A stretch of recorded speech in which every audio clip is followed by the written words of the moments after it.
characters who read that stuff about that stuff that you really do feel for Lisa, the figure and the girl who's into Wizard of Oz after you find out what our main protagonist wrote about them. And you're saying to yourself, you heartless bitch! You claim that they're your friends and yet you backstab them? Behind their back?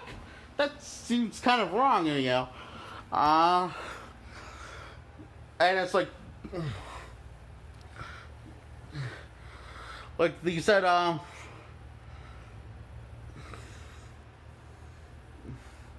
and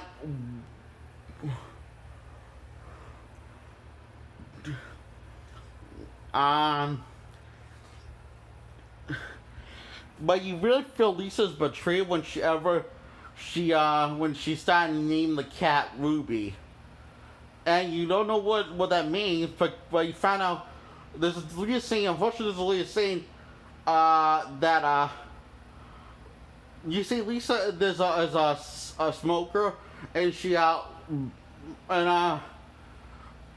and she has this bunch of cigarette burns that form into a cat, and she calls it a Ruby. And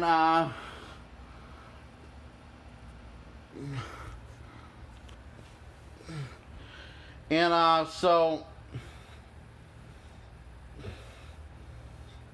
yeah, I guess that's why she feels betrayed by her best friend, because her cat was her cigarette burns was named Ruby before and before she named the actual cat that committed suicide. The girl that committed suicide. Well, she took her cat and take care of it, and she decided to call her Ruby. And I guess I'm just going to say, I think I'm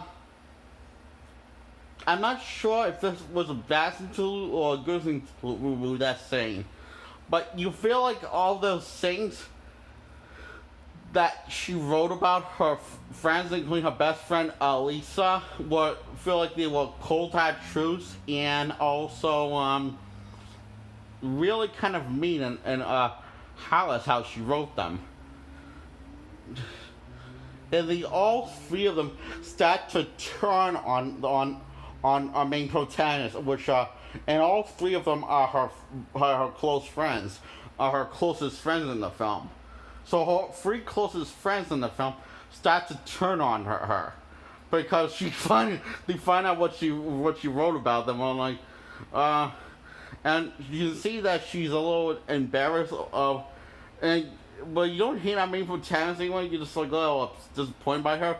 But you can see she's very embarrassed of what she wrote about them, and realize she realized the errors her way. But but by then it was too late because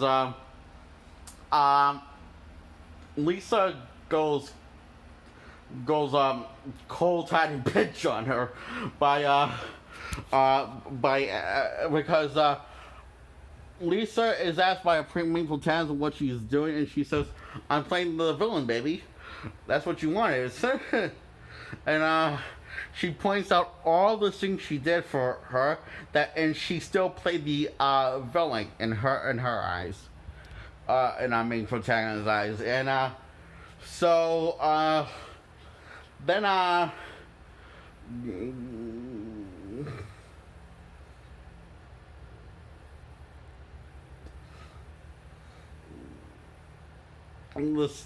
once this scene comes, once she starts, and this is when the film starts to get really dark. She not only starts to turn on her best friend Lisa, but tries to kill her. And I have no idea where she got this needle that injects poison into blood. I'm guessing what this needle. That's what the fluid in the needle is. And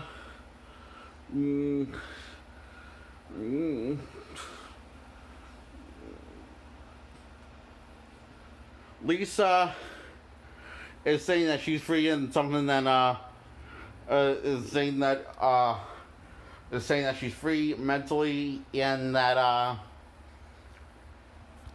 her best friend's wrong. It's not as right. It's not as right as she thinks she is, and it's really interesting. So yeah. So she asks, why doesn't no one ever, if Psycho Land's lesbian rips out the cold hard truth, and her best friend, Taz does do that to Lisa, and says that she's already dead inside, and that her heart is cold, and that's why she keeps on coming back. And then Lisa satisfying, then thinks about killing herself, and Taz is going to let her do it, and while the other one, well, the other two, no, King was Lisa committing suicide, and then Lisa says this doesn't go through, and this breaks down in tears, and Lisa is told by protagonist, is that whatever is out there must be better than what's in here. And when she's saying all this, it comes across like what she's saying about, it comes across like, when she says all those things, it sounds like she doesn't want Lisa as a friend anymore. And then next day, she realizes how much of a douche she was to Lisa. And both of them have, little out in the way, have never been wiser, and the little disappointed with each other, how they both acted. Lisa and her main protagonist. And this is the day she's about to leave Playma. She just drops in to say hi to Lisa and talk to her while doing her nails. And Lisa asks about her best friend. Am I really? Do you really? And asks her to her best friend, like if she really hates her and you really think that low of me. And she says, and her best friend answers no. And and so basically that's what she asks, and so so Lisa says, "See, goodbye forever," and it's just, it's not goodbye for me because you're going to get out of here. She says to Lisa, and this is when she says goodbye to everyone, saying how much she means to them, and she gives one of them the ruby cat. I see it's this figure, one of the one next to was the voice. This figure one, I think, was the face. This figure has this figure face because the serious fire she was in. And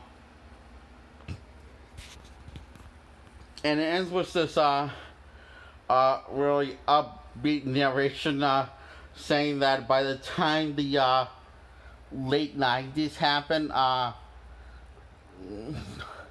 of her friends got released from Claymore.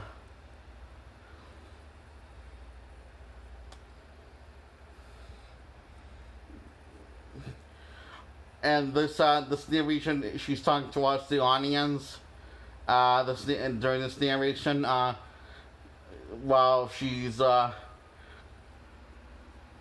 being drove away from the same taxi man that drove her to Claymore in the first place years ago.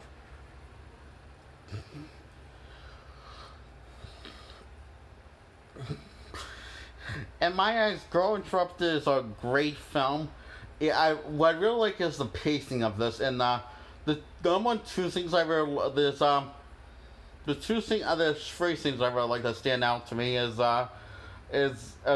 really I love how you feel like all these characters care about what And also the number two thing is I really like the pacing because it takes its time telling the story, and and you realize that and you feel like each moment is building upon that relationship bond to these characters because of how good the pacing is. Another two thing is the one thing I like is um, is the character Lisa whenever she's on screen with that main protagonist uh, because it's so in other words I like the whole film and that's just how good the film is in my opinion. So yeah, I'm giving this a 10 out of 10. Mm.